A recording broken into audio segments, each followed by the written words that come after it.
ಪ್ರಜ್ವಲ್ ರೇವಣ್ಣ. ನಿಮಗೆಲ್ಲ ಗೊತ್ತಿರುತ್ತೆ ಈ ಹೆಸರು. ಈತ ಏನ್ ಮಾಡಿದ್ದಾನೆ ಅಂದ್ರೆ ಈ ವ್ಯಕ್ತಿಯನ್ನ ಒಬ್ಬ ಕಾಮಿ ಅಂತ ಕರೀಲೋ, ಒಬ್ಬ ವಿಕೃತ ಕಾಮಿ ಅಂತ ಕರೀಲೋ, ಈತನನ್ನ MP ಅಂತ ಕರೀಲೋ, ಈ ಸಮಾಜವೇ ತಲೆ ತಗ್ಗಿಸುವಂತ ಕೆಲಸವನ್ನ ಒಬ್ಬ MP ಆಗಿ ಈ ವ್ಯಕ್ತಿ ಮಾಡಿದ್ದಾನೆ. ನೇಣಗಂಬ ಶಿಕ್ಷೆ ಕೊಡಬೇಕು, ಗಲ್ಲು ಶಿಕ್ಷೆ, ಇಲ್ಲ ಅಂದ್ರೆ ನಡು ರೋಡಲ್ಲಿ ಗುಂಡಿಗೆ ಸಾಯಿಸ್ಬೇಕು, ಅದು ಬೆಸ್ಟ್ ಇದು. ಪೆನ್ ಡ್ರೈವ್ಗಳು CD ಮಾಡೋದ್ರಿಂದ ಕೆಲವರು ಹೆಣ್ಮಕ್ಳು ಭಾಳ ಹಾಳಾಗತ್ತೆ. ಆ ಹೆಂಗಸ್ರ ಗತಿ ಏನ್ರಿ ಇವಾಗ? ಆತ್ಮಹತ್ಯೆ ಮಾಡ್ಕೊಂತಾರಲ್ರಿ, ಯಾರ್ರಿ ತಪ್ಪು? ಆ ಹೆಣ್ಮಕ್ಳು ಮುಂದೆನೆ ಅವನಿಗೆ ಗಲ್ಲು ಶಿಕ್ಷೆ ಕೊಡಬೇಕು ಅಂತ ನಾನು ಹೇಳ್ತೀನಿ. ಶಾಪ ಕರ್ಮ ಯಾರನ್ನೂ ಬಿಡಲ್ಲ ಸರ್. ಅವ್ರು ಮಾಡಿದವ್ರು ತಿಂದೇ ತಿಂತಾರೆ, ಅವ್ರನ್ನ ಅನುಭವಿಸಿ ಅನ್ಭವಿಸ್ತಾರೆ. ಪ್ರಜೆಗಳಾಗಿ ಮತ ಹಾಕಿದವ್ರು ನಾವು ನೇಣಾಕೊಂಡು ಸಾಯ್ಬೇಕು ಹೊರತು ಇವ್ರಿಗೆ ಶಿಕ್ಷೆ ಆಗಲಿಲ್ಲ ಅಂದರೆ ಇಂಥ ನಾಯಕರು ನಮಗೆ ಬೇಡ. ವೀಕ್ಷಕರೇ, ಒಬ್ಬ ವ್ಯಕ್ತಿಯನ್ನ ನಾವು ಏನೆಲ್ಲ ಹೆಸರುಗಳಿಂದ ಕರಿಬಹುದು, ಆದ್ರೆ ಈ ವ್ಯಕ್ತಿಯನ್ನ ಒಬ್ಬ ಕಾಮಿ ಅಂತ ಕರೀಲೋ, ಒಬ್ಬ ವಿಕೃತ ಕಾಮಿ ಅಂತ ಕರೀಲೋ, ಈತನನ್ನ MP ಅಂತ ಕರೀಲೋ ನನಗಂತೂ ಗೊತ್ತಾಗ್ತಾ ಇಲ್ಲ. ಈತ ಮನುಷ್ಯ ಕುಲಕ್ಕೆ ಅವಮಾನ, ಈ ಸಮಾಜವೇ ತಲೆ ತಗ್ಗಿಸುವಂತ ಕೆಲಸವನ್ನ ಒಬ್ಬ MP ಆಗಿ ಈ ವ್ಯಕ್ತಿ ಮಾಡಿದ್ದಾನೆ. ಒಂದು ದೊಡ್ಡ ಕುಟುಂಬದಲ್ಲಿ ಹುಟ್ಟಿದಂತ ವ್ಯಕ್ತಿ ಅನಾಚಾರ, ಅತ್ಯಾಚಾರ ಲೆಕ್ಕವಿಲ್ಲದಷ್ಟು ಮಾಡಿದ್ದಾನೆ. ಪ್ರಜ್ವಲ್ ರೇವಣ್ಣ. ನಿಮಗೆಲ್ಲ ಗೊತ್ತಿರುತ್ತೆ ಈ ಹೆಸರು. ಈತ ಏನು ಮಾಡಿದ್ದಾನೆ, ಎಂಥ ನಾಲಾಯಕ ಕೆಲಸ ಮಾಡಿದ್ದಾನೆ ಅಂತ ಹೇಳಿ ಇಡೀ ರಾಜ್ಯ, ಇಡೀ ದೇಶ ಕ್ಯಾಕರಿಸಿ ಉಗಿತಾ ಇದೆ. ಇದರ ಬಗ್ಗೆ ಜನರು ಕೂಡ ಮಾತನಾಡ್ತಾ ಇದ್ದಾರೆ. ನಾನು ಜನರನ್ನ ಮಾತನಾಡ್ಸೋಕೆ ಬಂದಿದ್ದೀನಿ. ಅವರು ಇಂಥ ಒಬ್ಬ MP ನಮ್ಮ ದೇಶದಲ್ಲಿದ್ದಾನೆ, ನಮ್ಮ ರಾಜ್ಯದಲ್ಲಿದ್ದಾನೆ, ನಾವು ಆರಿಸಿ ತಂದಿದ್ದೀವಿ ಅಂತ ಗೊತ್ತಾಗಿ ತಲೆ ತಗ್ಗಿಸ್ಬಿಟ್ಟಿದ್ದಾರೆ. ಅವರನ್ನೇ ಕೇಳೋಣ, ಜನರನ್ನೇ ಮಾತನಾಡ್ಸೋಣ. ನಾನು ಈಗ ಒಬ್ಬ ಹಿರಿಯ ನಾಗರಿಕರ ಜೊತೆಗಿದ್ದೀನಿ, ಅವರನ್ನೇ ಮಾತನಾಡಿಸ್ತೀನಿ. ಅವ್ರು ಏನು ಹೇಳ್ತಾರೆ ಇಂಥ ಒಬ್ಬ ನೀಚನ ಬಗ್ಗೆ ಅಂತ ಹೇಳಿ. ಸರ್ ನಮಸ್ಕಾರ, ನಿಮ್ಮ ಹೆಸರೇನು? ನನ್ನ ಹೆಸರು ಅನಿಲ್ ರಾವ್ ಅಂತ. ಸರ್, ನಿಮ್ಗೆಲ್ಲ ಗೊತ್ತಿರುತ್ತೆ ಈ ಪ್ರಜ್ವಲ್ ರೇವಣ್ಣ ಯಾರು, ಆತನ ಹಿನ್ನೆಲೆ ಏನು, ಆತನ ಕುಟುಂಬ ಏನು, ಕೆಟ್ಟ ಕೆಲಸ ಮಾಡಿದಾನೆ, ಏನು ಹೇಳ್ತೀರಿ? ಈಗ ಸಾಧಾರಣವಾಗಿ ನಮಗೆ ಮೇಲ್ನೋಟಕ್ಕೆ ಕಂಡು ಬರ್ತಕ್ಕಂಥದ್ದು ಒಂದು ಸಾಮಾನ್ಯ ಮನೆಗಳಲ್ಲಿ ನಡೀತು ಅಂತಂದಾಗ ಹಗರಣಗಳು, ಯಾವುದೇ ಅಶ್ಲೀಲಕರವಾದ್ದು, ಇನ್ನೊಂದು ಈ ಥರ ಲೈಂಗಿಕ ಧೋರಣೆ, ಇದು ಹಿಂಸೆ, ಅತ್ಯಾಚಾರ ನಡೀತು ಅಂತ ಕಂಡು ಬಂದಾಗ ನಮಗೆ ಏನನ್ಸುತ್ತೆ, ಈಗ ಇದನ್ನು ನಿರ್ಭಯ ಕೇಸ್ ಆಗಿರ್ಬೋದು, ಇನ್ನೊಂದು ಆಗ್ಬೋದು, ಇದನ್ನೆಲ್ಲ ನಾವು ಕಣ್ಣಾರೆ ಕಂಡಾಗ ಈಗ ಪ್ರಜ್ವಲ್ ರೇವಣ್ಣ ಅಂತ ಇವರುಗಳು ದೊಡ್ಡ ನಾಯಕತ್ವದಲ್ಲಿ ಇರ್ತಕ್ಕಂಥ ಹಿರಿಯ ನಾಗರಿಕರುಗಳಾಗಿ ಜನತೆಗೆ ಒಳ್ಳೆಯದು ಮಾಡ್ತಕ್ಕಂಥ ಅತ್ಯುನ್ನತ ಹುದ್ದೆಯಲ್ಲಿದ್ದು ಪಬ್ಲಿಕ್ ಸರ್ವಿಸ್ ಅನ್ನೋದನ್ನು ಮೈಗೂಡಿಸ್ಕೊಂಡಿರೋರು ಇಂಥವರೇ ಈ ಥರ ಬೀಳ್ತಾರೆ ಅಂದರೆ ಇದಕ್ಕೆ ನಿದರ್ಶನ ಗೊತ್ತಿದ್ದಂಗೆ ಇವರು, ಗೊತ್ತಿಲ್ಲದಂಗೆ ಇನ್ನೆಷ್ಟು ಜನ ಇರ್ಬೋದು. ಆದರೆ ನಮ್ಮ ಇವತ್ತಿನ ಜನ್ರೇಷನ್ ಯಾವ ರೀತಿ ಇದೆ, ಯೂತ್ ಸ್ಟ್ಯಾಂಡು, ಇಂಥವರೆಲ್ಲ ರಾಜಕೀಯ ನಮಗೆ ಬೇಕಾ ನಾಯಕರು ಅನ್ನೋದನ್ನು ಒಂದು ಪ್ರಶ್ನೆ. ಈ ಜೊತೆಗೆ ಇನ್ನೊಂದೇನೆಂದರೆ, ಈಗ ಇವರು ಮಾಡಿರ್ತಕ್ಕಂಥ ತಪ್ಪು ಯಾರೇ ಮಾಡಿದರೂ ತಪ್ಪೇ, ಆದರೆ ಇವರಿಗೆ ಸೂಕ್ತ ಶಿಕ್ಷೆ ಆಗಬೇಕು ಅನ್ನೋದನ್ನು ಕೇಳ್ಕೊಂತ ಈಗ ನಮ್ಮನೆ ಹೆಣ್ಮಕ್ಳು ಇರ್ಬೋದು, ಬೇರೆ ಅವ್ರ ಮನೆ ಹೆಣ್ಮಕ್ಳು ಇರ್ಬೋದು. ಈಗ ಅವನು ಮಿನಿಸ್ಟರ್ ಆದ ತಕ್ಷಣ ಇವನು ಕರೆಸ್ಕೊಂಡು, ಅದು 9 ಜನ ಸಂತ್ರಸ್ತೆಯರು, ಅದರಲ್ಲಿ ಸರ್ಕಾರಿ ಅಧಿಕಾರಿಯಾಗಿರ್ತಕ್ಕಂಥವ್ರು ಇಬ್ಬರು ಹೆಣ್ಮಕ್ಳು. ಈಗೆಲ್ಲ ತೊಗೊಂಬಂದು ಕುಮಾರ ಕೃಪಾದಲ್ಲಿ ಕೂರಿಸ್ಕೊಂಡಿದ್ದಾರೆ ಅಂದರೆ ಈಗ ಇವ್ರುಗಳು ಮಾತಾಡ್ತಿರ್ತಕ್ಕಂಥದ್ದು ಯಾವುದು? ಈಗ DK ಶಿವಕುಮಾರು ಪಿತೂರಿ ಮಾಡ್ತಿದ್ದಾರೆ, ಇದನ್ನ ಬಗ್ಗೆ ಕುಮಾರಸ್ವಾಮಿಯವರು ಕಾಮೆಂಟ್ ಮಾಡ್ತಾ ಇದ್ದಾರೆ. ಆದರೆ ಇವನು ಹೊರದೇಶಕ್ಕೆ ಹೋಗಿ ಇನ್ನೂ ಬರಲಿಲ್ವಲ್ಲ, ಗಡುವು ಮೀರಿದ್ರು. ಇದಕ್ಕೆ ಈಗ ನಾವು ಏನಂತ ಹೇಳಬೇಕು? ಇಂಥವ್ರನ್ನ ಬೆಳೆಸ್ತಿರ್ತಕ್ಕಂಥ ನಮ್ಮ ಪ್ರಜೆಗಳಿಗೆ ನಮಗೆ ನಾಚಿಕೆ ಅನಿಸುತ್ತೆ. ಇವರು ಮಾಡಿರೋ ತಪ್ಪಿಗೆ ಪ್ರಜೆಗಳಾಗಿ ಮತ ಹಾಕಿದವ್ರು ನಾವು ನೇಣಾಕೊಂಡು ಸಾಯ್ಬೇಕು ಹೊರತು ಇವ್ರಿಗೆ ಶಿಕ್ಷೆ ಆಗಲಿಲ್ಲ ಅಂದರೆ ಇಂಥ ನಾಯಕರು ನಮಗೆ ಬೇಡ. ಅಲ್ಲ ಸರ್, ಇಮ್ಯಾಜಿನ್ ಮಾಡಿ, ಒಬ್ಬ ಮಾಜಿ ಪ್ರಧಾನಿ ಮೊಮ್ಮಗ ಈತ ಮನೆ ಕೆಲಸದವಳನ್ನು ಕೂಡ ಅತ್ಯಾಚಾರ ಮಾಡಿದ್ದಾನೆ ಅಂದರೆ ಈತನ ಮನಸ್ಥಿತಿ ಎಂಥದ್ದು ಅಂತ ಸರ್. ಅದು ನೀವು ಬರೀ ಮನೆ ಕೆಲಸದವ್ರ ಬಗ್ಗೆ ಇವನೊಬ್ಬರ ಬಗ್ಗೆ ಮಾಡಿದ್ದಾನೆ ಅಂದರೆ ಪರವಾಗಿಲ್ಲ, ಟ್ರಾನ್ಸ್ಫರ್ ಮಾಡಿಸ್ಕೊಡ್ತೀನಿ ಇನ್ನೊಂದು ಅಂತೇಳಿ ಇವನು ಕರೆಸ್ಕೊಂಡು ಅಲ್ಲಿ ರಾತ್ರಿ ಹೊತ್ತು ಅಶ್ಲೀಲಕರವಾಗಿ ನೀನು ಅರೆನಗ್ನಳಾಗಿ ನನಗೆ ವಿಡಿಯೋ ಕಾಲ್ ಮಾಡಿಬಿಟ್ಟು ನೀನು ಫೋಟೋ ಕಳಿಸು ಅಂತ ಕೇಳಿರೋದು ಎಂಥ ನಾಚಿಕೆಗೇಡು ಅಂಶ ಇದು. ಇದನ್ನು ನಮ್ಮಂಥವ್ರಿಗೆ ನಮ್ಮ ಕಾಲದಲ್ಲಿ ಹೆಣ್ಮಕ್ಳು ಅಂದರೆ ತಲೆ ಬಗ್ಗಿಸಿ ಓಡಾಡ್ತಿದ್ರು. ಇವತ್ತಿನ ಕಲಿಯುಗದಲ್ಲಿ ಇದು ಯಾವ ಶತ್ರುಗೂ ಬೇಡ, ಯಾರ ಮನೆಗಳಲ್ಲೂ ಬೇಡ. ದೇಶ ನೆಮ್ಮದಿಯಾಗಿರ್ಬೇಕಂದ್ರೆ ಇಂಥವ್ರಿಗೆಲ್ಲ ನೇಣಿಗಾಗಿ ಸಾಯಿಸಬೇಕು, ಇಲ್ಲಾಂದರೆ ನೇಣಗಂಬ ಶಿಕ್ಷೆ ಕೊಡಬೇಕು, ಗಲ್ಲು ಶಿಕ್ಷೆ, ಇಲ್ಲಾಂದರೆ ನಡು ರೋಡಲ್ಲಿ ಗುಂಡಿಗೆ ಸಾಯಿಸಬೇಕು, ಅದು ಬೆಸ್ಟ್ ಇದು. ಒಬ್ಬ MP ಆತ ಸಾಮಾಜಿಕ ಕೆಲಸಗಳನ್ನ ಮಾಡಬೇಕು, ಜನರ ಸಮಸ್ಯೆಗಳಿಗೆ ಸ್ಪಂದಿಸಬೇಕಾದಂಥ ಜವಾಬ್ದಾರಿ ಇರುವಂಥ ಸ್ಥಾನದಲ್ಲಿದ್ದಾನೆ. ಆದರೆ ಆತ ಇಂಥ ಕೆಲಸ ಮಾಡಿದ್ದಾನೆ ಅಂದರೆ ಇನ್ನು ಯಾರನ್ನು ನಂಬೋದಕ್ಕೆ ಸಾಧ್ಯ ಜನ? ಹೌದು, ನೀವು ಹೇಳೋದು ಸರಿ ಇದೆ. ಈಗ ಈ ಥರ ಯುವಕರೇ ಏನೋ ಪರವಾಗಿಲ್ಲ ಅಳುಬ್ರಾದ್ರೆ ಏನೋ ಒಂಥರ ಇರುತ್ತೆ ಅಂತ ಹೇಳ್ಬೋದು. ಬಟ್ ಅವ್ರು ಇನ್ನೂ ಯುವಕರು ಅಂತ ಹೇಳಿದ್ರೆ ಪ್ರತಿಯೊಂದು ಸಾಮಾಜಿಕ ಮಾಧ್ಯಮಗಳೆಲ್ಲ ಗೊತ್ತು, ತುಂಬ ಫಾಲೋವರ್ಸ್ ಇದ್ದಾರೆ. ಇವ್ರು ಈ ಥರ ಮಾಡಿದ ಮಾತ್ರ ಅಕ್ಷಮ್ಯ ಅಪರಾಧ. ನಾನು ಹೇಳ್ತೀನಿ, ಭಾರತದಲ್ಲಿ ಯಾವುದೇ ರೀತಿ ಕಾನೂನುಗಳಿದೆ ಎಲ್ಲನೂ ಉಪಯೋಗಿಸ್ಕೊಂಡು ಸರಿಯಾದ ಮಟ್ಟದಲ್ಲಿ ಶಿಕ್ಷೆ ಕೊಡಬೇಕು. ಇನ್ನು ಜೀವಮಾನದಲ್ಲಿ ಯಾರು ಕೂಡ ಜನಪ್ರತಿನಿಧಿಗಳು ಮಾಡಲೇಬಾರ್ದು. ಈಗ ಯುವಕರು ಅಂತ ಹೇಳ್ತಾ ಇದ್ರಲ್ವಾ, ಈಗ ಎಲ್ರು ಹೇಳ್ತಾರೆ ವಯಸ್ಸಾದವರೆಲ್ಲ ಬೇಡ, ಇವರು ಅನ್ಎಜುಕೇಟೆಡ್ಸು, ಅವರೆಲ್ಲ ರಾಜಕೀಯಕ್ಕೆ ಬರೋದು ಬೇಡ, ದೇಶ ಉದ್ಧಾರ ಆಗಲ್ಲ, ಈಗಾಗಲೇ ಹಾಳಾಗಿರೋದೇ ಸಾಕು, ಯುವಕರು ರಾಜಕಾರಣಕ್ಕೆ ಬರಬೇಕು ಅಂತ ಹೇಳಿ. ಆದ್ರೆ ಇಂಥ ಯುವಕರು ಈ ರೀತಿಯಾಗಿ ಮಾಡಿದ್ರೆ ನಂಬೋದಕ್ಕೆ ಸಾಧ್ಯನಾ ಇಂಥ ಯುವಕರನ್ನ ಅಂತ? ಯುವಕರಂದ್ರೆ ಎಲ್ಲರನ್ನೂ ಆ ಥರ ಒಂದೇ ತಟ್ಟೆಲ್ ಇಟ್ಟು ತಗೋಕ್ಕಾಗಲ್ಲ. ಯಾಕಂತೇಳಿದ್ರೆ ಕಷ್ಟಪಟ್ಟು ಬಂದವ್ರಿಗೆ ಬೆಲೆ ಗೊತ್ತಿರುತ್ತೆ. ತುಂಬ ಜನ ಆಗಲಿ ನಮಗಾಗ್ಲಿ ತುಡಿತಾ ಇರುತ್ತೆ ಏನಾದ್ರು ಒಂದು ಒಳ್ಳೆ ಕೆಲಸ ಮಾಡಬೇಕು ಅಂತ. ನಮಗಾಗ್ಲಿ ಅವಕಾಶಗಳು ಸಿಕ್ಕಿದ್ರೆ ಏನೋ ನಿಮ್ಗೆ 100ಕ್ಕೆ 100 ಮಾಡ್ಲಿಕ್ಕೆ 100ಕ್ಕೆ 70-80% ಮಾಡ್ತೀರಾ, ಆಯ್ತಾ. ಬಟ್ ಇವ್ರು ಏನಾಗ್ಬಿಡ್ತು, ಇವ್ರಿಗೆ ಸುಖದ ಸುಪ್ಪತ್ತಿಗೆ ಆಯಿತು, ಸುಲಭದಲ್ಲಿ ಅಧಿಕಾರ ಸಿಕ್ಬಿಡ್ತು, ನಾವೇ ಸರ್ವಾಧಿಕಾರಿಗಳು, ಎಲ್ಲ ನಮ್ಮ ಕೈಲೇ ಇದೆ, ನಮ್ಮನ್ನ ಯಾರು ಡೊಮಿನೇಟ್ ಮಾಡೋಕ್ಕೆ ಆಗಲ್ಲ ಅಂತ ಒಂದು ಮನಸ್ಸಿಗೆ ಬಂದ್ಬಿಡ್ತು. ಹಂಗಾಗಿ ಅವರು ನಮ್ಗೆ ಅಪೋಸ್ ಇಲ್ಲ ಅಂದಾಗ ಎಲ್ಲನೂ ಕೂಡ ಮಾಡೋಕ್ಕೆ ಶುರು ಮಾಡಿಬಿಟ್ರು. ಏನಂತ ಹೇಳಿದ್ರೆ, ಆಲ್ರೆಡಿ ಸರ್ಕಾರ ಎಲ್ಲ ರೀತಿ ಪ್ಲಾನಿಂಗ್ ನಡೆಸ್ತಿದೆ. ಈಗ ಹೊರದೇಶಕ್ಕೆ ಹೋಗಿ ತಪ್ಪಿಸ್ಕೊಂಡಿದ್ದಾರೆ. ಯಾವುದೇ ಕಾರಣಕ್ಕೆ ಇದರಲ್ಲಿ ಯಾವುದೇ ಎಕ್ಸ್ಕ್ಯೂಸ್ ಕೊಡಬಾರ್ದು, ಸರಿಯಾಗಿ ದಂಡನೆ ಕೊಡಲೇಬೇಕು. ಈ ಥರ ಇನ್ನು ಮುಂದೆ ಯಾರು ಕೂಡ ಮಾಡಲೇಬಾರ್ದು, ಆ ಮಟ್ಟಕ್ಕೆ ದಂಡನೆ ಇರಬೇಕು. ಮತ್ತು ಅವ್ರಿಗೆ ಇನ್ನೊಮ್ಮೆ ಈ ಥರ ಯಾವುದೇ ಕಡೆ ಪೊಲಿಟಿಕಲ್ ಅವಕಾಶಗಳು ಕೂಡ ಅವ್ರಿಗೆ ಸಿಗಬಾರ್ದು, ಆ ರೀತಿ ಮಾಡಬೇಕು.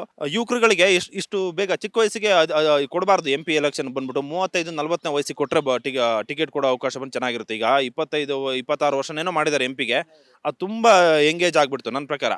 ಅಟ್ಲೀಸ್ಟ್ ಅವ್ರಿಗೆ ಒಂದು 40 ವರ್ಷ ತನಕ ಆಗ್ಬೇಕಂದ್ರೆ ಅನುಭವಗಳಾಗಬೇಕು, ಏಳು ಬೀಳಾಗಬೇಕು. ಇಲ್ಲೇನಾಗ್ಬಿಡುತ್ತೆ 25 ವರ್ಷ ಅಂತ ಹೇಳಿದ್ರೆ, ಈಗ ಅಪ್ಪ MLA MP ಇದ್ದಾಗ, ಈಗ ನೋಡಿ ಅಲ್ಲಿ ಬಂದ್ಬಿಟ್ಟು ಈಶ್ವರ್ ಖಂಡ್ರೆ ಮಗ, ಅವನಿಗೆ ಕನ್ನಡ ಮಾತಾಡಕ್ಕೆ ಬರಲ್ಲ, ಮೀಸೆ ಬೆಳೆದಿಲ್ಲ, ಅವನಿಗೆ ಕರ್ನಾಟಕ ಅಂದ್ರೆ ಏನಂತ ಗೊತ್ತಿಲ್ಲ, ಅವನನ್ನು ಕರ್ಕೊಂಡು ನಿಲ್ಸಿದ್ದಾರೆ. ನಮಗೆಲ್ಲ ಚಪ್ಪಲಿ ಹೊಡೆದಂಗೆ ಆಗುತ್ತೆ, ಆಯ್ತಾ. ಎಷ್ಟು ಯುವಕರು ಪಾಪ ನೋಡಿ ಸೋಷಿಯಲ್ ಸರ್ವಿಸ್ ಮಾಡೋರು ತುಂಬ ಜನ ಇದ್ದಾರೆ, ಅವ್ರದ್ದು ಸಂಘಟನೆ ಮಾಡ್ಕೊಂಡು ಮಾಡೋರು ಇದ್ದಾರೆ.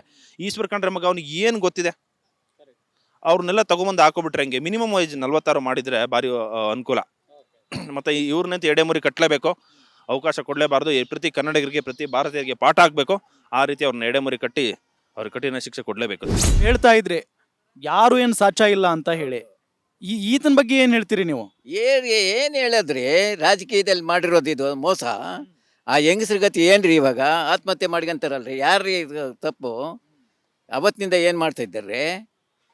ಮತ್ತೆ ಏನು ಅವೆಲ್ಲನೂ ಅಷ್ಟು ಸುಲಭ ಅದಲ್ಲ. ಈಗ ಆ ಹೆಣ್ಮಕ್ಳನ್ನ ಅತ್ಯಾಚಾರ ಮಾಡಿದ್ದಲ್ದೆ ಆ ವಿಡಿಯೋಗಳನ್ನ ಹರಿಬಿಟ್ಟಿದ್ದಾರೆ. ಅವ್ರ ಮಾನ ಮರ್ಯಾದೆ ಹೋಗುತ್ತೆ, ಪಾಪ ಅವ್ರ ಕುಟುಂಬಸ್ಥರ ಕಥೆ ಏನು? ಇವಾಗ ಗತಿ ಏನ್ರಿ? ಅವ್ರು ಆತ್ಮಹತ್ಯೆ ಮಾಡ್ಕೊಬೇಕ್ರಿ? ಸಮಾಜದಲ್ಲಿ ಓಡಾಡಕತ್ತದ? ಮತ್ತೆ ಅವೆಲ್ಲನೂ ರಾಜಕೀಯ, ಗೊತ್ತಾಯ್ತಾ? ಇದರಲ್ಲಿ ಯಾರು ತಲೆ ಹಾಕ್ಬಾರ್ದು. ಕಾನೂನು ಏನಿರ್ತದೋ ಮಾಡ್ಕೊಂತಾರೆ ಬಿಡಿ, ಯಾಕೆ ಸುಮ್ಮನೆ? ಅಂದ್ರೆ ಈತನಿಗೆ ಶಿಕ್ಷೆ ಕೊಡೋರು ಯಾರು ಇಲ್ವಾ ಅಂತ? ಯಾಕಂದ್ರೆ ತಲೆ ಮರೆಸ್ಕೊಂಡು ಹೋಗಿದ್ದಾನೆ ಇನ್ನೂವರೆಗೂ. ಅದೆಲ್ಲ ಸುಳ್ಳು ರೀ. ಶಿಕ್ಷೆ ಕೊಡೋದು ಅಂದ್ರೆ ಸರ್ಕಾರ ಯಾರ್ದಿದೆ? ಕಾಂಗ್ರೆಸ್ ಇಲ್ವೇನ್ರಿ? ಇವನು ಪರಮೇಶ್ವರ್ ಗೃಹ ಮಂತ್ರಿ ಅಲ್ವೇನ್ರಿ? ಕಾನೂನು ಮಾಡಲಿ ಬಿಡಿ. ಎಲ್ಲರೂ ಹೇಳ್ತಾ ಇದ್ದಾರಲ್ಲ, ನಿನ್ನ ಕಾನೂನು ಏನಿದೆ ಮಾಡಿ, ಪ್ರೂವ್ ಮಾಡಿಸಿ ಅಷ್ಟೇ. ಇದೆಲ್ಲ ಗೊತ್ತಾದ ನಂತರೂ ಆ MP ಏನಿದಾನಲ್ಲ ಆತನನ್ನ ವಿದೇಶಕ್ಕೆ ಹೋಗೋದಕ್ಕೆ ಬಿಟ್ರಲ್ಲ ಇವರು. ಯಾರು ಬಿಟ್ಟವರು? ಕಾಂಗ್ರೆಸ್ನವರು. ಮತ್ತೆ ಯಾರು ಬಿಟ್ರು ಯಾರಿಗ್ ಗೊತ್ತು? ಸರ್ಕಾರ ಕಾಂಗ್ರೆಸ್ನವ್ರದೇ ಇದೆಯಲ್ಲ. ಹೇಳ್ತೀನಿ ಕೇಳ್ರಿ, ಅದು ಇಲ್ಲ ರೀ, ವಿಡಿಯೋ ಅಲ್ಲಲ್ಲ, ಪಬ್ಲಿಸಿಟಿ ಅಂತಲ್ಲ, ಮನೆಗೆ ಹಂಚ್ಬಿಟ್ಟಿದ್ರು. ಎಲೆಕ್ಷನ್ ಮುಂಚೆ 2 ದಿನ ಮುಂಚೆ ಮನೆಗೆ ಹಂಚ್ಬಿಟ್ಟಿದ್ರು. ಯಾಕೆ? ಅವನು ಸೋತ್ ಬಿಡ್ಲಿ, ನಾವು ಗೆದ್ದು ಬಿಡೋಣ ಅಂತ ದುರುದ್ದೇಶ. ಇದರಲ್ಲಿ ನೈತಿಕ ಮಟ್ಟ ಇಂಪಾರ್ಟೆಂಟು. ಯಾರು ಮಾಡಬಾರ್ದು ಮಾಡ್ತಾರೆ, ಅವ್ರು ಅನುಭವಿಸ್ಲೇಬೇಕು. ಅರ್ಥ ಆಯ್ತಾ? ಯಾರೂ ಮಾಡ್ದಿದ್ದೇನಿಲ್ಲ, ಏನೋ ಮಾಡಿದ್ದಾರೆ, ಏನೋ ಆಯಿತು ಗುಟ್ಟಾಗಿ. ಈ ಹೆಂಗಸರು ಅವ್ರ ಜೀವನ ಕತೆ ಹೆಂಗೆ, ಅವ್ರ ಗಂಡಂದಿರು ಆಚೆ ತಳ್ತಾರೆ, ಅವರು ಆತ್ಮಹತ್ಯೆ ಮಾಡ್ಕೊಂತಾರೆ. ಇದಕ್ಕೆ ಯಾರೇ ಜವಾಬ್ದಾರರು? ಅದಕ್ಕೆ ಈ CD ಈ ಮನೆಗೂ ಹಂಚಿಬಿಟ್ರೆ ಅದೆಲ್ಲ ಪೆನ್ ಡ್ರೈವ ಏನೋ ಇವಾಗ ನ್ಯೂನತೆ ಇರುತ್ತೆ, ದುರುದ್ದೇಶ ಅವೆಲ್ಲನೂ. ಇದರಲ್ಲಿ ಕಾನೂನಿಗಿಂತಲೂ ನೈತಿಕ ಮಟ್ಟ ಬಹಳ ಇಂಪಾರ್ಟೆಂಟು. ಯಾರು ಏನು ಮಾಡಬಾರ್ದು ಮಾಡ್ತಾರೆ, ಆಗಬಾರದ್ದೇ ಆಗೋದು. 2 ದಿನ ನಡಿಬೋದು, ಗೊತ್ತಾಯ್ತಾ? ಹಳಿ ಮೇಲೆ ರೈಲ್ ನಡೆದ್ರೆ ಹಳಿ ಕಿತ್ತೋದಾಗ ರೈಲ್ ಹೆಂಗೆ ಹೋಗ್ತದೆ, ಹಾಗೆ ನೈತಿಕ ಮಟ್ಟ ಬಹಳ ಮುಖ್ಯ.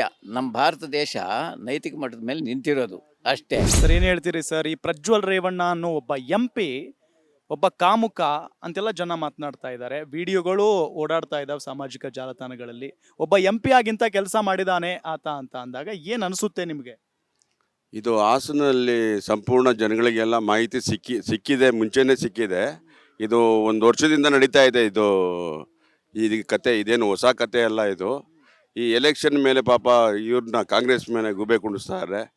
ಇದರಲ್ಲಿ ಕಾಂಗ್ರೆಸ್ ಅವ್ರದ್ದು ಏನು ಪಾತ್ರನೇ ಇಲ್ಲ ಅಲ್ಲಿ. ಸರ್, ರಾಜಕೀಯ ಬಿಟ್ಬಿಡೋಣ. ಇವಾಗ ನನ್ನ ಸ್ವಇಚ್ಛೆ ಏನಂದರೆ, ಪ್ರಜ್ವಲ್ಗೆ ಇವರು ಕೇಂದ್ರ ಸರ್ಕಾರದವ್ರು ಗೊತ್ತು ಎಲ್ಲಿದ್ದಾರೆ ಏನು ಅಂತ. ಅವ್ರು ಕರ್ಕೊಂಬಂದದು ಜವಾಬ್ದಾರಿ ಅವ್ರಿಗೂ ಸಹ ವಹಿಸುತ್ತೆ. ಯಾಕಂದರೆ ಹೆಣ್ಮಕ್ಳ ವಿಷಯ ಅಂದಮೇಲೆ ಎಲ್ಲರಿಗೂ ವಹಿಸುತ್ತದೆ. ಅವ್ರು ಕರ್ಕೊಂಬಂದು ಅವ್ನಿಗೆ ಏನು ಶಿಕ್ಷೆ ಕೊಡಬೇಕು ಅದನ್ನ ಶಿಕ್ಷೆ ಕೊಡಬೇಕು. ಅದು ಬಿಟ್ಟು ಇವ್ರ ಮೇಲೆ ಗೂಬೆ ಕುಣಿಸೋದು ಇದು ಸರಿ ಇಲ್ಲ. ಇದು ನಾನು ಹೇಳೋದೇನೆಂದರೆ, ಈ ಪ್ರತಿಯೊಂದು ಹೆಣ್ಮಕ್ಳು ಅದರಲ್ಲಿ ನಮ್ಮ ಹಿಂದೂ ಸಮಾಜದಲ್ಲಿ ಹೆಣ್ಮಕ್ಳಿಗೆ ಪ್ರಾಮುಖ್ಯತೆಗಳು ನಾವೆಲ್ಲ ಕೊಡಬೇಕು ಅವ್ರಿಗೆ. ಅದನ್ನು ಬಿಟ್ಟು ಇವರು ಈ ಥರ ಘಟನೆಗಳೆಲ್ಲ ನಡ್ಕೊಂಡು ಹೋಗ್ತಾ ಇದ್ರು. ಕೇಂದ್ರ ಸರ್ಕಾರ ಒಳ್ಳೆ ಗೂಬೆ ಕೂತೈತೆ. ಇದಕ್ಕೆ ಕೇಂದ್ರ ಸರ್ಕಾರವೇ ಹೊಣೆ. ಸರ್, ಈಗ ನಾವು ಜಸ್ಟ್ ಇಮ್ಯಾಜಿನ್ ಮಾಡೋಣ, ಒಬ್ಬ MP ಬಹಳಷ್ಟು ಸಾಮಾನ್ಯ ಜನ ಹೆಣ್ಮಕ್ಳು ತಮ್ಮ ಕೆಲಸಕ್ಕಾಗಿ ಹೋಗಿರ್ತಾರೆ. ಈಗ ಹೆಂಗಾಗ್ಬಿಟ್ಟಿದೆ ಅಂದ್ರೆ, ಒಬ್ಬ MP ಬಳಿ, ಒಬ್ಬ MLA ಬಳಿ ಹೋಗೋದಕ್ಕೂ ಕೂಡ ಜನ ಭಯ ಪಡುವಂತ ಪರಿಸ್ಥಿತಿ. ಹೋದ್ರೆ ಎಲ್ಲಿ ಮಂಚಕ್ಕೆ ಕರೆದು ಬಿಡ್ತಾನೋ ಈ MP MLA ಅಂತ ಹೇಳಿ. ಇದು ಸತ್ಯ ಮಾತೇ ಇದು. ಯಾಕಂದರೆ ಇವಳ ರಾಜಕೀಯದಲ್ಲಿ ಇವಾಗ ಏನಾಗೈತೆ ಅಂದರೆ, ಅವ್ರನ್ನ ಬೇಳೆ ಬೇಯಿಸ್ಕೊಳಕ್ಕೆ ಹೆಣ್ಮಕ್ಳನ್ನ ಯೂಸ್ ಮಾಡ್ಕೊತಾರೆ. ಈ ಹೆಣ್ಮಕ್ಳು ಏನು ಮಾಡ್ತಾರೆ, ಅವ್ರ ಕಷ್ಟ ಕಾರ್ಪಣ್ಯಗಳಿಗೋಸ್ಕರ ಅವರು ಗಂಡಿರು ಅವ್ರ ಕಷ್ಟಗಳಿರ್ತವೆ, ಮಕ್ಳುಗಳಿರ್ತಾರೆ, ಅವ್ರಿಗೆ ಓದು ಬರ ಎಲ್ಲ ನೋಡ್ಕೊಬೇಕು, ಸಂಸಾರ ನಿರ್ವಹಣೆ ಮಾಡಬೇಕು. ಇದೆಲ್ಲ ಕಷ್ಟಗಳು ಇದ್ಕೊಂಡು ಒಬ್ಬರು MP ಹತ್ರ ಹೋಗ್ತಾರೆ ಅವ್ರ ಕಷ್ಟ ಹೇಳ್ಕೊಳಕ್ಕೆ. ಇವರು ಈ ಕಾಮುಕರು ಈ ಥರ ಬಳಸ್ಕೊತಾರೆ ಅಂತ ಅವ್ರಿಗೇನು ಗೊತ್ತಿರ್ತದೆ? ಇದು ನನ್ನ ಸ್ವಂತ ಅನಿಸಿಕೆ. ಇಂಥವ್ರಿಗೆ ಏನ್ ಶಿಕ್ಷೆ ಕೊಡ್ಬೇಕು ಸರ್? ಈ ಶಿಕ್ಷೆ ಕೊಟ್ರೆ ಯಾರು ಇಂಥ ಕೆಲಸ ಮಾಡೋದಕ್ಕೆ ಮುಂದಾಗಬಾರ್ದು ಮುಂದೆ. ಈ ಶಿಕ್ಷೆ ಏನಿಲ್ಲ, ನಡುಮಧ್ಯದಲ್ಲಿ ಅವ್ರನ್ನ ನಿಲ್ಲಿಸ್ಬಿಟ್ಟು ಎಲ್ಲಿ ಅವರು ಅದನ್ನು ರೇಪ್ ಮಾಡಿದ್ದಾರೆ ಆ ಹೆಣ್ಮಕ್ಳು ಮುಂದೆನೇ ಅವನಿಗೆ ಗಲ್ಲು ಶಿಕ್ಷೆ ಕೊಡಬೇಕು ಅಂತ ನಾನು ಹೇಳ್ತೀನಿ. ಯಾರೋ ಹಣ ದುಡ್ಡು ಕೊಟ್ಟು ಬನ್ನಿ ನಮಗೆ ನೀವು ಧರಣಿ ಮಾಡಿ ಅವ್ರ ಪರವಾಗಿ ನಿಂತ್ಕೊಳ್ಳಿ ನೀವು ಅಂತ ಹೇಳಿಬಿಟ್ಟು ಬರೋರು ಇದ್ದಾರೆ. ಅವ್ರ ಕಷ್ಟಗಳಿಗೋಸ್ಕರ ಅದೇನೋ ಒಂದು ನಿಂದಿಕೆ ಆವತ್ತು ಒಂದು ಹೊತ್ತು ಊಟಕ್ಕೆ ಏನೋ ಆಗುತ್ತೆ ಅಂದ್ಬಿಟ್ಟು ಹೋಗಿ ಸೇರ್ಕೊತಾರೆ ಹೊರತು ಅವರು ಹೃದಯದಲ್ಲಿ ಅವ್ರಿಗೆ ಈ ಶಿಕ್ಷೆ ಕೊಳ್ಳೇಬೇಕು ಅಂತ ಮನಸ್ಸಲ್ಲಿ ಇದ್ದೇ ಇರುತ್ತೆ ಅವ್ರಿಗೆ. ಮಹಿಳೆಯ ವಿಚಾರ ಇದು, ಮಹಿಳೆಯರ ವಿಚಾರ. ಮಹಿಳೆಯರನ್ನ ಅತ್ಯಾಚಾರ ಮಾಡಿದ್ದಲ್ಲದೆ ಆತ ತಲೆಮರೆಸ್ಕೊಂಡು ಹೋಗಿದ್ದಾನೆ. ಒಬ್ಬ ಮಹಿಳೆನೇ ನಮ್ಮ ಜೊತೆಗಿದ್ದಾರೆ, ಅವ್ರು ಏನ್ ಹೇಳ್ತಾರೆ? ನಾವು ಹೆಣ್ಮಕ್ಳ ಪರ ಮಾತಾಡಬೇಕು ಅನ್ನೋದಕ್ಕಿಂತ ಮುಂಚೆ ನಮ್ಮ ತಂತ್ರಜ್ಞಾನ ಎಷ್ಟು ಮುಂದುವರೆದಿದೆ ಅದನ್ನು ದುರ್ಬಳಕೆ ಮಾಡಿಕೊಂಡು ಈ ಥರ ಹೇಡಿ ಕೃತ್ಯಗಳನ್ನು ಮಾಡಿ ಹೆಣ್ಣು ಮಕ್ಕಳು ಮುಂದುವರಿತಾ ಇರೋ ಈ ಜಗತ್ತಿನಲ್ಲಿ ಅವರನ್ನು ತುಳಿಯೋವಂಥ ಕೆಲಸ ಮಾಡ್ತಿದ್ದಾರಲ್ಲ, ಅದು ತುಂಬ ನಾಚಿಕೆಗೆಟ್ಟ ಕೆಲಸ ಅಂತ ನಾನು ಅನ್ಸ್ಕೊಳ್ತೀನಿ. ಇನ್ನೊಂದೇನೆಂದರೆ, ಅಡ್ವಾನ್ಸ್ ಆಗಿದೆ, ಸೋಷಲ್ ಮೀಡಿಯಾ ತುಂಬ ಇಂಪ್ರೂವ್ ಆಗಿದೆ ಅಂತ ಹೇಳ್ತಾರೆ. ಎಲ್ಲ ಇಂಪ್ರೂವ್ ಆಗಿರೋದೆಲ್ಲನೂ ಒಳ್ಳೇದಕ್ಕೆ ಆಗ್ತಾ ಇದೆಯಾ? ಇಲ್ಲ. ನಾವು ಎಷ್ಟೇ ಮುಂದುವರೆದ್ರೂ ಅನಾದಿ ಕಾಲದಲ್ಲಿ ಮುಂಚೆ ಹೆಂಗೆ ಹಿಂಸೆ ಕೊಟ್ಟು ಹೆಂಗಸರನ್ನ ಬಳಸ್ಕೊತಾ ಇದ್ರು ಆ ಥರ ಈಗ ಮತ್ತೆ ಸ್ಟಾರ್ಟ್ ಆಗಿದೆ ಅಂತ ಅನಿಸುತ್ತೆ. ಇದೆಲ್ಲ ಒಂದು ಕಡೆ ಕೆಲವು ಹೆಣ್ಮಕ್ಳಿಗೆ ಶೋಷಣೆ ಅಂತ ಅನಿಸುತ್ತೆ, ಕೆಲವ್ರಿಗೆ ದುಡ್ಡಿನ ದರ್ಬಾರ್ ಮೆರಿತಾ ಇದ್ದಾರೆ ಅಂತ ಅನಿಸುತ್ತೆ. ಬಟ್ ವಾಸ್ತವದಲ್ಲಿ ಹೆಣ್ಮಕ್ಳು ಆಚೆ ಬರೋದಕ್ಕೆ ತುಂಬ ಕಷ್ಟಪಡೋವಂಥ ಪರಿಸ್ಥಿತಿನ, ಇಲ್ಲಿ ಉದ್ವಿಗ್ನತೆಯಿಂದ ಕೂಡಿರೋಂಥ ಪರಿಸ್ಥಿತಿನ ಎಲ್ಲರೂ ಕೂಡಿ ಮಾಡ್ತಾ ಇದ್ದಾರೆ. ಈ ಥರ ಪೆನ್ ಡ್ರೈವ್ಗಳು, CD ಮಾಡೋದ್ರಿಂದ ಕೆಲವರು ಹೆಣ್ಮಕ್ಳು ಭಾಳ ಹಾಳಾಗತ್ತೆ. ಅದನ್ನು ಮನವರಿಕೆ ಮಾಡಿಕೊಂಡು ಈ ಥರದ್ದೆಲ್ಲ ತುಂಬ ಪಬ್ಲಿಷ್ ಮಾಡೋದು, ಪಬ್ಲಿಕ್ ಮಾಡೋದು, ಅದರಿಂದ ಇನ್ನೊಬ್ಬರನ್ನ ಏನಂತಾರೆ ಪ್ರಭಾವಿತಗೊಳಿಸ್ಕೊಂಡು ಅವರು ಮುಂದೆ ಬರೋದಕ್ಕೆ ಮಾಡುತ್ತಾರಲ್ಲ ಪ್ರಯತ್ನ, ಅದು ತುಂಬ ಕೆಟ್ಟದ್ದು. ಹೆಣ್ಮಕ್ಳು ಏನೋ ಒಂದು ಸಾಧನೆ ಮಾಡಬೇಕು ಅಂತ ಆಚೆ ಬರ್ತಾರೆ, ಸಾಲ ಸೋಲ ಮಾಡ್ಕೊತಾರೆ, ವ್ಯಾಪಾರ ಮಾಡ್ತಾರೆ, ಏನೋ ತಮ್ಮ ಜೀವನ ನಡೆಸ್ಕೊಂಡು ಹೋಗ್ಬೇಕು ಅಂತ ಇರ್ತಾರೆ. ಅವರು ತಮ್ಮ ಸಂಸಾರ, ಕುಟುಂಬ ಎಲ್ಲನೂ ಕಾಪಾಡ್ಕೋಬೇಕು ಅಂತ ಇರ್ತಾರೆ. ಅಂಥರ ಪರಿಸ್ಥಿತಿಲಿ ಅವ್ರು ಯಾವುದೋ ಒಂದು ಕೆಲಸದ ಮೇಲೆ ಆಚೆ ಹೋದಾಗ ಅವ್ರನ್ನ ಈ ಥರದ್ದೆಲ್ಲ ಹೀನ ಕೃತ್ಯಗಳಿಗೆ ಬಳಸ್ಕೊಂಡು ಅವರನ್ನೇ ಎತ್ತಿ ಹಾಡಿ ಹೊಗಳೋ ಅಂಥದ್ದಾಗಿದೆ ಇದು. ಇದೇನು ಅವ್ರ ಬಗ್ಗೆ ಯಾಕೆ ಅನುಕಂಪ ತೋರಿಸೋವಂಥದ್ದಾಗ್ತಿಲ್ಲ. ಅವ್ರದ್ದು ಒಂದು ಏನೋ ಹೇಳ್ತಾರೆ, ಸೋಷಲ್ ಮೀಡಿಯಾದಲ್ಲಿ ಹರಿಬಿಡೋದು, ನೋಡಿ ಈ ಥರ ಆಯ್ತಂತೆ, ಆ ಥರ ಆಯ್ತಂತೆ. ಇದೆಲ್ಲ ನಿಲ್ಲಬೇಕು. ನಿಲ್ಲಬೇಕು ಅಂದರೆ ಈ ಥರ ಪೆನ್ ಡ್ರೈವ್ಗಳ ವಿಷಯಗಳೆಲ್ಲ ಗೌಪ್ಯವಾಗಿದ್ದುಕೊಂಡು ಕಾನೂನಾತ್ಮಕವಾಗಿ ಏನೇನು ಅವರು ಪನಿಷ್ಮೆಂಟ್ಗಳಿರುತ್ತೆ, ಕ್ರಿಮಿನಲ್ ಮೊಕದ್ದಮೆಗಳಿರುತ್ತೆ, ಅದನ್ನೆಲ್ಲ ಹಾಕ್ಬಿಟ್ಟು ಅಲ್ಲಿಗೆ ನಿಲ್ಲಿಸ್ಬೇಕು. ಇದನ್ನೆಲ್ಲ ಇನ್ನೂ ಮತ್ತೆ ಅಡಿಷನ್ ಮಾಡ್ತಾ ಹೋದರೆ ಏನಾಗುತ್ತೆ, it will be some supportive to other persons who are very ಏನಂತಾರೆ ಹೈ ಲೆವೆಲ್ ಪೀಪಲ್ ಏನಾಗ್ತಾರೆ, ಓ ನಮ್ಮ ಹತ್ರ ದುಡ್ಡಿದೆ, ನಾವು ಬದುಕೋಬೋದು, ಹೆಂಗೋ ಬಾಳ್ಬೋದು ಅನ್ನೋದ್ರಿಂದ ಏನು ಮಾಡ್ತಾರೆ, ಈ ಥರ ಕೃತ್ಯಗಳನ್ನ ಅವರು ಸ್ಟಾರ್ಟ್ ಮಾಡ್ತಾರೆ. It should not be a supporting incident, it should be incident which will be punishable in the constitution of India. So ಇದರಿಂದ ನಾವು ಹೆಣ್ಮಕ್ಳು ಹುಟ್ತಾ ಇದೆ ಅಂತಂದಾಗ ಅಯ್ಯೋ ನಮ್ಮ ಮನೇಲಿ ಹೆಣ್ಮಗು ಹುಟ್ಟಿದೆಯಲ್ಲ ಅಂತ ಬೇಜಾರು ಪಡೋವಂಥದ್ದು ಆಗಬಾರ್ದು. ನಮ್ಮ ಹೆಣ್ಮಗು ನಾಳೆ ದಾರಿ ದೀಪ ಆಗಬೇಕು, ನಮ್ಮ ದೇಶ ಬೆಳಗಬೇಕು ಅಂತ ನಾವು ಆಸೆ ಪಡ್ತೀವಿ. ಆ ಆಸೆನ ಈ ಥರ ದುಡ್ಡಿರೋರು ದುರ್ಬಳಕೆ ಮಾಡಿಕೊಂಡು ಅಲ್ಲಿಗೆ ಪಾತಾಳದಲ್ಲಿ ತುಳಿಯೋ ಥರ ಕೆಲಸಗಳು ಮಾಡ್ತಾರಲ್ಲ, ಇದೆಲ್ಲ ನಿಲ್ಲಬೇಕು. ಕಾನೂನಾತ್ಮಕವಾಗಿ ಶಿಕ್ಷೆಗಳಾದಾಗ ಎಲ್ಲರಿಗೂ ನ್ಯಾಯ ಸಿಕ್ಕುತ್ತೆ ಅಂತ ಗೊತ್ತಾದಾಗ ಮಾತ್ರ ಹೆಣ್ಮಕ್ಳು ಇವಾಗೇನು ಸೋಷಿಯಲ್ ಮೀಡಿಯಾದಲ್ಲೆಲ್ಲ ಅಚೀವ್ ಮಾಡಿಕೊಂಡು ತಮ್ಮ ಏನು ಗೋಲ್ಸ್ ಇದೆ, ಕೆರಿಯರ್ ಇದೆ ಎಲ್ಲ ಬಿಲ್ಡಪ್ ಮಾಡ್ಕೊತಾ ಇದ್ದಾರಲ್ಲ, ಅವ್ರಿಗೆಲ್ಲರಿಗೂ ಸಹಾಯ ಆಗತ್ತೆ. ಅದು ಬಿಟ್ಟು ಇದನ್ನೇ ದೊಡ್ಡ ಹುಮ್ಮಸ್ಸಿನಿಂದ ಎಲ್ಲರಿಗೂ 4 ಜನಕ್ಕೆ ಹೇಳ್ಕೊಂಡು ಇದು ಮಾಡಿದ್ರೆ ಅವ್ರ ಕೆರಿಯರು ಹಾಳಾಗತ್ತೆ. ಇವ್ರದ್ದು ತುಂಬ ಕೀಳದ್ನ ಭಾವನೆ ಬಂದ್ಬಿಡತ್ತೆ ಒಂದು ಹೆಣ್ಣಿನ. ಮೇಡಮ್, ಈಗ ಒಬ್ಬ ವ್ಯಕ್ತಿ ಈತ MP ಅಲ್ವಾ, ಈತ ಕೆಟ್ಟ ಕೆಲಸ ಮಾಡಿದ್ದಲ್ದೆ ಅದನ್ನ ವಿಕೃತಿ ಅಂದ್ರೆ ವಿಡಿಯೋ ಮಾಡುವಷ್ಟು ಕೆಟ್ಟ ಮನಸ್ಥಿತಿ ಇರುವಂತ ವ್ಯಕ್ತಿ ಈತ. ಒಬ್ಬ MP ಅಂದ್ರೆ ಇನ್ ಬೇರೆ ಹೆಣ್ಮಕ್ಳು ಇಂಥ ಜನಪ್ರತಿನಿಧಿಗಳ ಬಳಿ ಹೋಗೋದಕ್ಕೂ ಕೂಡ ಭಯ ಪಡುವಂತ ಪರಿಸ್ಥಿತಿ ಈಗ ನಿರ್ಮಾಣ ಆಗಿದೆ. ಸೊ ಮುಂದಿನ ದಿನಗಳಲ್ಲಿ ಹೆಂಗೆ ಮೇಡಮ್ ಇಂಥವ್ರಿಗೆ ಶಿಕ್ಷೆ ಆಗ್ಬೇಕೀಗ ಅಂತ ಅಂದ್ರೆ ಏನ್ ಶಿಕ್ಷೆ ಆಗ್ಬೇಕು ಇವ್ರಿಗೆ? ಶಿಕ್ಷೆ ಆಗಬೇಕು ಅನ್ನೋದಂದ್ರೆ ಖಂಡಿತವಾಗಿಯೂ ಆಗಬೇಕು. ಯಾಕಂದರೆ ನೀವು ನಿಮ್ಮ ಚಟ ತೀರಿಸ್ಕೊಳ್ಳೋಕ್ಕೋಸ್ಕರ, ನಿಮ್ಮ ಚಪಲ ತೀರಿಸ್ಕೊಳ್ಳೋಕ್ಕೋಸ್ಕರ ಒಂದು ಹೆಣ್ಣನ್ನ ಏನೋ ಒಂದು ಮಾಡಬೇಕು ಅಂತ ಅನ್ಕೊಂತೀರ, ಮಾಡ್ತೀರಾ. ಅದನ್ನು ಮಾಡಿದಲ್ದಿದ್ರೆ 4 ಜನಕ್ಕೆ ಪ್ರಚಾರ ಮಾಡ್ಕೊಳ್ಳೋದ್ರಿಂದ ನೀವೇನು ದೊಡ್ಡವರಾಗೋದಿಲ್ಲ. ನಿಮ್ಮ ಗೌರವಕ್ಕೆ ಧಕ್ಕೆ ಬರುತ್ತೆ, ನಿಮ್ಮ ಪದವಿಗೆ ಚ್ಯುತಿ ಬರುತ್ತೆ. ಅದನ್ನು ನೀವು ಫಸ್ಟು ಮನವರಿಕೆ ಮಾಡ್ಕೊಬೇಕು. ಮನವರಿಕೆ ಮಾಡಿಕೊಂಡು ನಾನು ಮಾಡ್ತಾ ಇರೋ ಕೆಲಸ ಸರಿ ಇದೆಯಾ ತಪ್ಪಿದೆಯಾ ಅಂತ ಅವಲೋಚಿಸ್ಬೇಕು. ಆಲೋಚನೆ ಮಾಡಬೇಕು. ಆಲೋಚನೆ ಮಾಡಿ ನಾನು ಮಾಡ್ತಾ ಇರೋದು ತಪ್ಪು ಅಂತ ನಿನಗೆ ಗೊತ್ತಿರತ್ತೆ, ನೀನು ಗೊತ್ತಿದ್ದು ಮತ್ತೆ ಅಂಥದ ಕೆಲಸ ಮಾಡ್ತಾ ಇದೆಯಾ ಅಂದಾಗ ಇದನ್ನೆಲ್ಲ ಗೌಪ್ಯವಾಗಿ ಇಟ್ಕೊಂಡು ಆ ಹೆಣ್ಮಕ್ಳ ಬಾಳಿಗೆ ರಕ್ಷಣೆ ಕೊಡ್ತಿರೋ, ಏನೋ ದುಡ್ಡಿನಿಂದ ಅವ್ರಿಗೆ ಜೀವನಕ್ಕೆ ದಾರಿ ಮಾಡಿಕೊಡ್ತಿರೋ, ಅದೆಲ್ಲ ನಿಮಗೆ ಬಿಟ್ಟಿದ್ದು. ಅದು ಬಿಟ್ಟು ನಾನು ಹೆಸರು ಮಾಡ್ಕೋಬೋದು ಅಂತ ಅಂದ್ಕೊಂಡು ಹೀನ ಕೃತ್ಯಗಳನ್ನೆಲ್ಲ ಬಯಲ್ಗೆತ್ಕೊಂಡ್ಬಂದರೆ ನೀವೇನು ಒಳ್ಳೆಯವರಾಗೋದಿಲ್ಲ, ಸಾಚ ಮನುಷ್ಯರು ಅಂತ ಅನ್ಸೋದಿಲ್ಲ. 4 ಜನ ಇವಾಗ ಆಚೆ ಬಂದಾಗ ನಿಮ್ಮನ್ನು ಹೊಡೆಯೋದಂತೂ ಗ್ಯಾರಂಟಿ. ಇದು ಹೊಡೆಯೋದಂತೂ ಗ್ಯಾರಂಟಿ. ಅದು ಏನು ದೊಡ್ಡಸ್ಕೆ ಅಲ್ಲ. ಒಳ್ಳೆ ಹೆಸರು ತಗೊಳ್ಳೋದಕ್ಕೆ ಕೃಷಿ ಪಡಬೇಕು. ಕಷ್ಟಪಟ್ಟು ಒಂದು ಮನುಷ್ಯ ಒಂದು ಉನ್ನತ ಸ್ಥಾನಕ್ಕೆ ಬಂದಿದ್ದರೆ ಮಾತ್ರ ಅವನಿಗೆ ಬೆಲೆ ಇರುತ್ತೆ. ಈ ಥರ ಹೀನ ಕೃತ್ಯಗಳನ್ನು ಮಾಡಿಕೊಂಡು ಅದನ್ನೆಲ್ಲ ಪೆನ್ ಡ್ರೈವು CD ಅಂತ ಮಾಡಿ ಸೋಷಲ್ ಮೀಡಿಯಾದಲ್ಲಿ ಹರಿಬಿಟ್ಬಿಟ್ಟು ನಾನು ದೊಡ್ಡವನಾಗಬೇಕು, ನನ್ನ ಬಗ್ಗೆ ಎಲ್ಲರೂ ಮಾತಾಡ್ಕೋಬೇಕು ಅಂದರೆ never in his life he will come up and he will stay fit in life. ಸೊಸೈಟಿಲಿ he will not have respect. Maybe he is having money, he is having all the benefits, but he will not gain respect. He cannot lead a dignified life. That dignified life illa andamele it's a waste product on the earth. ನನ್ನ ಬಗ್ಗೆ ಬದುಕು waste ಅಂತ. ಅವನು ಬದುಕಿನೂ ಸತ್ತಂಗೇನೆ. ಅವನು is A thing ಅಷ್ಟೇ. ಇವನೇನು ಒಂದು washing machine ಇದೆ, ಒಂದು ಫ್ರಿಡ್ಜ್ ಇದೆ, ಒಂದು TV ಇದೆ, ಎಲ್ಲನೂ ಆ ಟೈಮ್ ಯೂಸ್ ಮಾಡ್ಕೊತೀವಿ, ಬಿಸಾಕ್ತೀವಿ. ಸೊ ಇವನು ಟೈಮ್ಗೆ ಬಂದ ಯೂಸ್ ಮಾಡ್ಕೊಂಡ ಬಿಸಾಕ್ದ ಅನ್ನೋದಿದ್ರೆ ಅವ್ನಿಗೇನು ಬೆಲೆ ಇರುತ್ತೆ ಅಲ್ವಾ? ಅಂಗಡಿಲಿ ಹೋಗ್ಬಿಟ್ಟು ಸಾಮಾನು ಕೊಂಡ್ಕೊಳ್ತೀವಿ, ಹಂಗಂತ ಈ ಥರದಕ್ಕೆಲ್ಲ ಹೆಣ್ಮಕ್ಳನ್ನ ಬಳಸ್ಕೊಂಬಿಟ್ಟು it cannot be a waste thing. ಅವ್ರದ್ದು ಜೀವನ ಹಾಳಾಗಿರುತ್ತೆ. ಅದನ್ನು ಹಾಳಾಗಿದ್ದಲ್ದಿರ ಮತ್ತೆ ನೀವು ಪ್ರಚಾರಕ್ಕೋಸ್ಕರ ನಿಮ್ಮ ಹೆಸರು ಪಬ್ಲಿಷ್ ಮಾಡ್ಕೊಳ್ಳೋದಕ್ಕೋಸ್ಕರ ಹೆಣ್ಮಕ್ಳನ್ನ ಬಾಳನ್ನ ಹಾಳು ಮಾಡಬೇಡಿ. ಹೆಣ್ಮಕ್ಳು ಈಗ ಸಮಾಜದಲ್ಲಿ ತಲೆ ಎತ್ಕೊಂಡು ತಿರ್ಗೋ ಥರನೇ 4 ಕಡೆ ಸಂಪಾದನೆ ಮಾಡಿಕೊಂಡು ಅವ್ರ ಜೀವನ ಅವರು ನಡೆಸ್ಕೊಂಡು ಅವ್ರ ಕಾಲ ಮೇಲೆ ಅವ್ರು ನಿಂತ್ಕೊಳ್ಳೋ ಥರ ನಡೀತಾ ಇದ್ದಾರೆ. ಎಲ್ಲರೂ ಈ ಥರ ನಡೀತಾ ಇರಬೇಕಾದ್ರೆ ನೀವು ಆದಿಮಾನವನ ಕಾಲದಲ್ಲಿ ರಾಕ್ಷಸರ ಥರ ಟ್ರೀಟ್ ಮಾಡಿಕೊಂಡು ಅವ್ರನ್ನ ಪಾತಾಳಕ್ಕೆ ಹಾಕಿ ತುಳಿತಾ ಇದ್ದೀರಲ್ಲ, ಇದು ನ್ಯಾಯ ಸಮಂಜಸವಲ್ಲ. ಅವ್ರಿಗೆ ಏನು ಶಿಕ್ಷೆ ಆಗಬೇಕು ಅಂದರೆ ಜೀವನದಲ್ಲಿ ಇನ್ನೊಬ್ಬ ಯಾರಾದರೂ ಈ ಥರದ ಬಗ್ಗೆ ಮಾಡಬೇಕು ಅಂತ ಅನ್ಸಿದ್ರೂ ನಡ್ಕ ಹುಟ್ಟಬೇಕು. ಆ ಥರ ಆಗಬೇಕು. ನಮ್ಮ ಸಂವಿಧಾನದಲ್ಲಿ ಏನೇನು ಪನಿಷ್ಮೆಂಟ್ಸ್ ಇದೆ, ಏನೇನು ಕ್ರಿಮಿನಲ್ ಕೇಸಸ್ ಇದೆ, ಅದು ಎಲ್ಲೆಲ್ಲಿ ಅನ್ವಯ ಆಗುತ್ತೆ ಅದನ್ನೆಲ್ಲ ಹಾಕಿ ಅದನ್ನೆಲ್ಲ ನೆಲಸಮ ಮಾಡೋ ಥರ ಮಾಡಬೇಕು. ಏನ್ ಹೇಳ್ತೀರಿ ಸರ್, ಒಬ್ಬ MP ಇಂತ ಕಚಡ ಕೆಲಸ ಮಾಡಿದಾನೆ, ನಾಲಾಯಕ್ ಕೆಲಸ ಮಾಡಿದಾನೆ?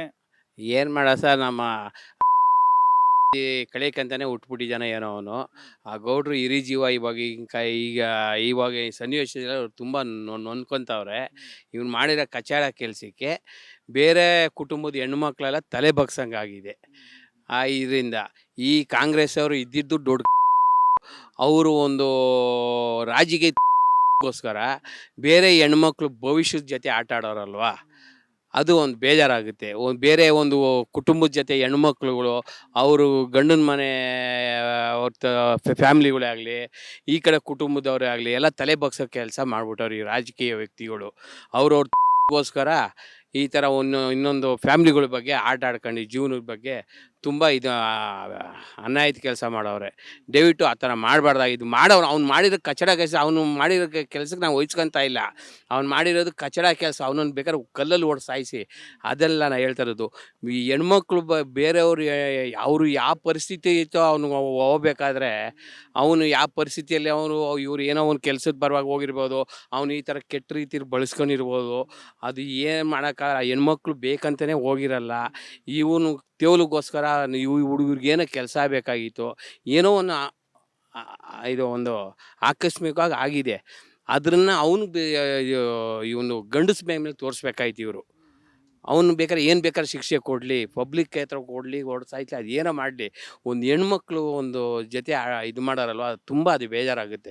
ಯಾರೇ ಆಗಲಿ ಹೋಗ್ಲಿ, ವಿಡಿಯೋ ಬಿಟ್ಟೋರಲ್ವ, ಮಕ್ಕನೇ ಬ್ಲರ್ ಮಾಡಿ ಏನೋ ಒಂದು ಪೆನ್ ಡ್ರೈವ್ ಏನೋ ಮಾಡಬೇಕಾಯಿತು. ಈ ಥರ ರಾತ್ರಿ ಪೆನ್ ಡ್ರೈವ್ಗಳಿಗೆಲ್ಲ ಮಾಡ್ಕೊಂಡು ಒಂದೊಂದು ಜಿಲ್ಲೆಗಳಿಗೆಲ್ಲ ಪೆನ್ ಡ್ರೈವ್ಗಳು ಹಂಚ್ಬೇಕಾ? ಆ ವ್ಯಕ್ತಿಗಳಿಗೆ ಮಾಡೋ ಕೆಲಸಗಳು ಸುಮ್ಮನೆ ಎಲ್ಲ ಪುಕ್ಷಾಟಿ ಇದು ಬಿಟ್ಬಿಟ್ಟು ಎಲ್ಲ ಒಂದು ನ್ಯಾಯವಾಗಿ ಒಂದು ಕೆಲಸಗಳು ಮಾಡ್ತಾ ಇಲ್ಲ. ಈ ಥರ ಮನೆ ಕೆಲಸ ಮಾಡ್ತಾವ್ರಿ ಈ ಕಾಂಗ್ರೆಸ್ನವರು. ಒಂದು ಯಾವುದೇ ಒಂದು ಇದಾಗಲಿ, ಒಂದು ರೈತರ ಕಷ್ಟ ಆಗಲಿ, ಯಾವುದೇ ಒಂದು ಇದಾಗಲಿ, ಅದನ್ನು ನೋಡ್ತಾ ಇಲ್ಲ. ಇವಾಗ ನೋಡಿ, ಫ್ರೀ ಕೊಟ್ಟಿದ್ದೀವಿ, ಮಾತು ಮುಂಚೆ ಫ್ರೀ ಕೊಟ್ಟಿದ್ದೀವಿ, ಏನು ಫ್ರೀ ಇವ್ರ ಅಪ್ಪನ ಮನೆಯಿಂದ ತಂದು ಕೊಟ್ರಾ? ಸರ್, ಇವನ ಯೋಗ್ಯತೆಗೆ ಈ ಮನುಷ್ಯ ಮಾಡಿದಾನೆ, ಇಡೀ ರಾಜ್ಯವೇ ನೋಡಿದೆ, ರಾಜ್ಯವೇ ಕ್ಯಾಕರಿಸಿ ಉಗಿತಾ ಇದೆ. ಈತ ಒಬ್ಬ MP ಆಗಿ ಇಂಥ ಕೆಟ್ಟ ಮನಸ್ಥಿತಿ ಅವನಾಗಿದ್ದಾನೆ ಅಂತ ಅಂದಾಗ ಈತನಿಗೆ ಏನು ಶಿಕ್ಷೆ ಕೊಡ್ಬೇಕು ಸರ್ ಇಂಥವ್ರಿಗೆ? ಯಾಕೆಂದ್ರೆ ಕಾನೂನು ಕೂಡ ಇಂಥವ್ರ ಪರವಾಗಿನೇ ಇದೆ ಅಂತ ಜನ ಹೇಳ್ತಾರೆ. ಶ್ರೀಮಂತರ ಪರವಾಗಿದೆ ಕಾನೂನು. ಇದೇ ಕೆಲಸನ ಒಬ್ಬ ಸಾಮಾನ್ಯ ವ್ಯಕ್ತಿ ಏನಾದರೂ ಮಾಡಿದ್ರೆ ಆತನಿಗೆ ಇಷ್ಟೊತ್ತಿಗೆ ದೊಡ್ಡ ಶಿಕ್ಷೆ ಆಗ್ತಾ ಇತ್ತು. ಇಲ್ಲ, ಸತ್ಯವಾದ ಮಾತದು.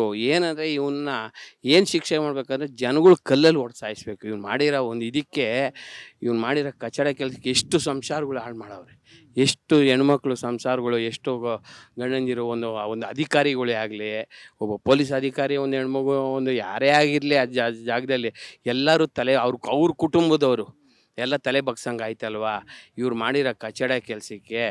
ಇವರು ರಾತ್ರಿ ಪೆನ್ ಡ್ರೈವ್ಗಳು ಏನೊಂದು ಜಿಲ್ಲೆಗಳಿಗೆಲ್ಲ ಹಂಚೋದು, ಇಂಥ ಏಸ್ಕೆತ್ತಿನ ಕೆಲಸ ಬೇಕಾಗಿತ್ತು. ಇವ್ರದ್ದು ರಾಜಕೀಯ ತೇವಲಿಗೋಸ್ಕರ ಇನ್ನೊಂದು ಹೆಣ್ಮಕ್ಳು ಭವಿಷ್ಯನ ಹಾಳು ಮಾಡಿದ್ರಲ್ವಾ, ಅದೊಂದೇ ಬೇಜಾರು, ಇನ್ನೇನು ಇಲ್ಲ. ಇವ್ನು ಮಾಡಿರೋ ಕಚಡ ಕೆಲಸ, ನೀವು ಹೇಳ್ತಿನ ಕೆಲಸ ಮಾಡವನೇ. ಇವನಿಗೆ ತುಂಬ ಕಠಿಣವಾದ ಶಿಕ್ಷೆ ಕೊಡಬೇಕು. ಯಾವುದೇ ಕಾರಣಕ್ಕೂ ಬೇಲ್ ಅನ್ನೋದೇ ಇರಬಾರ್ದು.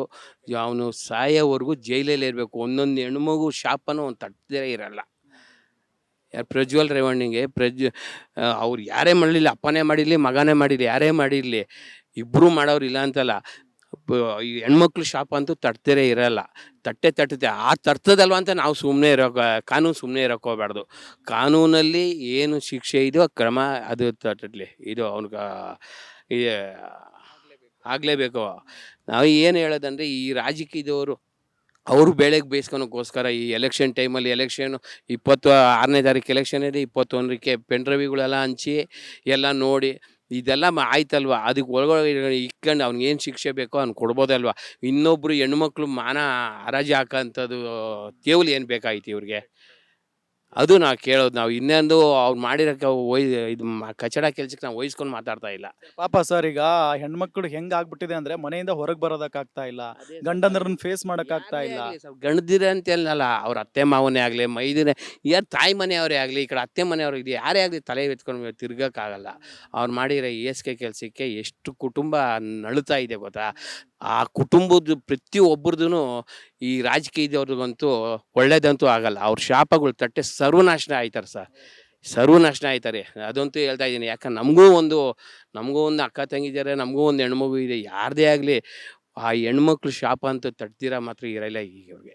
ಅದರಲ್ಲಿ ಕಚಡ ಕೆಲಸ ಮಾಡಿದಾರಲ್ವ ಈ ಕಾಂಗ್ರೆಸ್ ಅವರು, ಅವ್ರ ಬೇಳೆ ಬೇಯಿಸ್ಕೊಳೋದಕ್ಕೋಸ್ಕರ ಮಾಡೋರಲ್ವ, ಅವ್ರಿಗಂತೂ ಒಳ್ಳೆ ಗತಿ ಬರಲ್ಲ ಸರ್. ಇದಕ್ಕಿಂತ ಮೋಸವಾಗಿ ಈ ವಿಡಿಯೋಗಳು ಇರ್ತಾವೆ ಅವ್ರದ್ದು, ಅದನ್ನು ಪಬ್ಲಿಕ್ ಮಾಡೋರು ಯಾರನ್ನೋ ಒಬ್ರು ಮುಂದೆ ಬಂದೇ ಬರ್ತಾರೆ. ಇವತ್ತು ಇವ್ರದ್ದು ಆಯಿತು, ನಾಳೆ ಇನ್ನೊಬ್ರದ್ದು ಹಾಗೆ ಆಗುತ್ತೆ. ಮತ್ತೊಬ್ಬ ಯುವಕ ಮಾಡಿದಂಥ ಇಂಥ ಕಚಡ ಕೆಲಸದ ಬಗ್ಗೆ, ಯಾಕೆ ಅಂತ ಹೇಳಿದ್ರೆ ರಾಜಕೀಯಕ್ಕೆ ಯುವಕರು ಬರಬೇಕು ಅಂತ ಬಹಳಷ್ಟು ಜನ ಮಾತನಾಡ್ತಾರೆ. ಒಬ್ಬ ಯುವಕ MP ಆಗಿದ್ದಾನೆ, ಇಂಥ ಕಚಡ ಕೆಲಸ ಮಾಡಿದ್ದಾನೆ, ಏನು ಹೇಳ್ತೀರಿ? ಸರ್ ಇಲ್ಲಿ MP ಆಗಲಿ ಇಲ್ಲ ಕೌನ್ಸಿಲರು ಇಲ್ಲ MLA ಅವರಂತ ಬರಲ್ಲ ಸರ್. ಯಾರೇ ಆಗಲಿ, ಏನಿದು ಫಸ್ಟ್ ಟೈಮ್ ಆಗಿಲ್ಲ, ಹಿಂದೆ ತುಂಬ ಸತಿ ಬೇಕಾಗೋ ಸ್ಥಿತಿ ಆಗಿದೆ. ಯಾರಿಗೇನು ಶಿಕ್ಷೆ ಕೊಟ್ಟಿದ್ದಾರೆ? ಯಾರಿಗಾರು ಏನಾದ್ರು ಒಂದು ಶಿಕ್ಷೆ ಕೊಟ್ಟಿದ್ದಾರಾ ಸರ್? ಇದು ಆಯಿತು, ಎಲ್ಲರೂ ಆಯಿತು, ಎಲ್ಲ ದೊಡ್ಡ ವ್ಯಕ್ತಿಗಳ್ದಂತ ಎಲ್ಲ ಬರ್ತಾರೆ. ಕಾಮನ್ನು ಎಷ್ಟೋ ಏರಿಯಾದಲ್ಲಿ ಎಷ್ಟೋ ಜಿಲ್ಲೆಗಳೆಲ್ಲ ಇದು ನಡೆಯುತ್ತೆ, ಯಾರು ಉಸಿರು ಇತ್ತಲ್ಲ ಹಂಗೆ ಮುಚ್ಚೋಗುತ್ತೆ. ಇದೇ 1 ತಿಂಗಳು 1.5 ತಿಂಗಳಿಂದ ನೇಹ ಅವ್ರದ್ದಾಯಿತು, ಅದಕ್ಕೆ ಯಾರೂ ಧ್ವನಿ ಎತ್ತಿಲ್ಲ. ಇದೇ 1.5 ವರ್ಷ 2 ವರ್ಷದಿಂದ ಸೌಜನ್ಯ ಕೇಸು ಧರ್ಮಸ್ಥಳದಲ್ಲಿ ನಡೀತಾ ಇದೆ, ಯಾರೂ ಧ್ವನಿ ಎತ್ತಿಲ್ಲ. ಎಲೆಕ್ಷನ್ ಟೈಮಲ್ಲಿ ಆಗಿರ್ಬೋದು, ಎಲೆಕ್ಷನ್ 26ನೇ ತಾರೀಕು ಅಂದರೆ 25 24 ತಾರೀಕು ರಿಲೀಸ್ ಮಾಡಿದ್ರು, ಎಲೆಕ್ಷನ್ ಆಯಿತು. ಎಲೆಕ್ಷನ್ ಸ್ಟಾಪ್ ಮಾಡ್ಬೋದಾಯ್ತು ಅಲ್ಲಿ. ಹೆಂಗೆ ಬಿಟ್ರು ಎಲೆಕ್ಷನ್? ಇಫ್ ಅವ್ರಿಗೆ ರೈಟ್ಸ್ ಇದ್ದರೆ ಅಷ್ಟು ಇದು ಸ್ಟಾಪ್ ಮಾಡ್ಬೋದಾಯ್ತು. ಹೌದು, ಹಾಸನ್ದು ಸ್ಟಾಪ್ ಮಾಡ ಯಾರ್ಯಾರು ಇದೂ ಅಷ್ಟೇ ಸರ್, ಇದು ಏನು ಮಾಡೋಕ್ಕಾಗಲ್ಲ. ತಪ್ಪೇ ಮಾಡಿದರೆ ಸರ್ ಯಾರೇ ಆಗಲಿ, ಇವಾಗ ಕುಮಾರಸ್ವಾಮಿ ಅವರಾಗಿರ್ಬೋದು JDS ಮುಖಂಡರು, ಕಾಂಗ್ರೆಸ್ ಆಗಿರ್ಬೋದು ಅವರು ಮುಖಂಡರು, BJP ಎಲ್ಲರೂ ಅವ್ರ ಮನೆಗೆ ಆಗಿಬಿಟ್ರೆ ಬಿಟ್ಬಿಡ್ತಾರೆ ಸರ್? ಅದೇ ಇವಾಗ ಕಾಂಗ್ರೆಸ್ ಅವರು ಎಲ್ಲ ನಾವು ಯಾರ್ಯಾರು ಮಾಡಿದ್ರೆ ಅಂತ ನಮಗೆ ಗೊತ್ತಿಲ್ಲ, ಕಾಂಗ್ರೆಸ್ ಅವ್ರು ಹೇಳ್ತಾ ಇದ್ದಾರಲ್ಲ, ಅದೇ ಕಾಂಗ್ರೆಸ್ ಪಕ್ಷದಲ್ಲಿರೋ ನೇಹ ಅವ್ರ ಮನೆಯದೇ ಇದಾಗಿದ್ದು. ಯಾರೇನು ಮಾಡಿದ್ರು? ಕಾಂಗ್ರೆಸ್ ಪಕ್ಷ ಏನಕ್ಕೆ ಬಂದಿಲ್ಲ? ಏನಕ್ಕೆ ಅದನ್ನು ಇಷ್ಟು ದೊಡ್ಡದಾಗಿ ಮಾಡಿಲ್ಲ? ಯಾರೇ ಆಗಿದ್ರು ಸರ್, ಎಲ್ಲಿ ಮಾಡಿದ್ರು ಅದೇ ಅವ್ರದ್ದು ತಪ್ಪೇ ಇದೆಯಾ? ಶೂಟ್ ಮಾಡಿ ಸಾಯಿಸ್ಲಿ ಬಿಡಿ ಸರ್, ಶೂಟ್ ಮಾಡಿಸಿ ಏನಕ್ಕೆ? ಇವಾಗ ಭಯ ಬರೋದು ಹೆಂಗೆ? ಭಯ ಬರಬೇಕಲ್ಲ. ನೀವೇನು ಮಾಡಲ್ಲ, ಏನು ಮಾಡ್ದಿರ ಇಲ್ಲ ಅಂದರೆ ನೀವು ಆಗ ನಡ್ಕೊಂಡು ಹೋಗ್ತಾನೆ ಇರುತ್ತೆ. ಭಯ ಬರಬೇಕಂದ್ರೆ ಸಾಯಿಸ್ಬೇಕು, ಹಂಗಿಂಗೆ ಸಾಯಿಸ್ಬಾರ್ದು.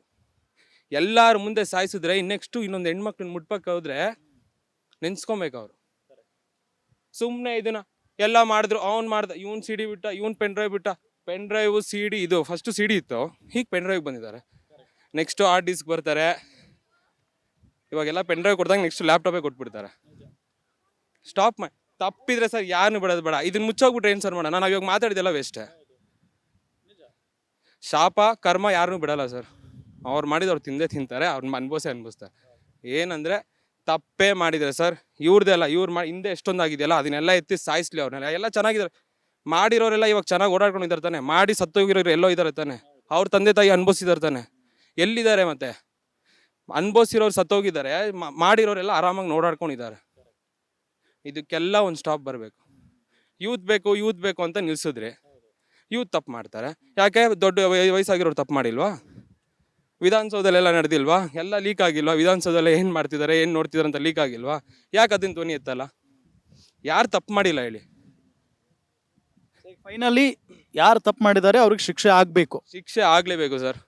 ಶಿಕ್ಷೆ ಹೆಂಗಾಗಬೇಕಂದ್ರೆ, ಇನ್ನೊಂದು ಸತಿ ಈ ಥರ ಮಾಡಬೇಕಂದ್ರೆ ನಮ್ಮ ರಾಜ್ಯದಲ್ಲಿ ಎಲ್ಲಾದರೂ ಸರಿ ಇಡೀ ದೇಶ ತಿರುಗಿ ನೋಡಬೇಕು. ನಮ್ಮ ಕರ್ನಾಟಕದಲ್ಲಿ ಹಿಂಗೆ ಮಾಡಿದ್ರಪ್ಪ, ಯಾರಿಗೂ ಎದುರ್ದಿರ ಹಿಂಗೆ ಮಾಡಿದ್ರು.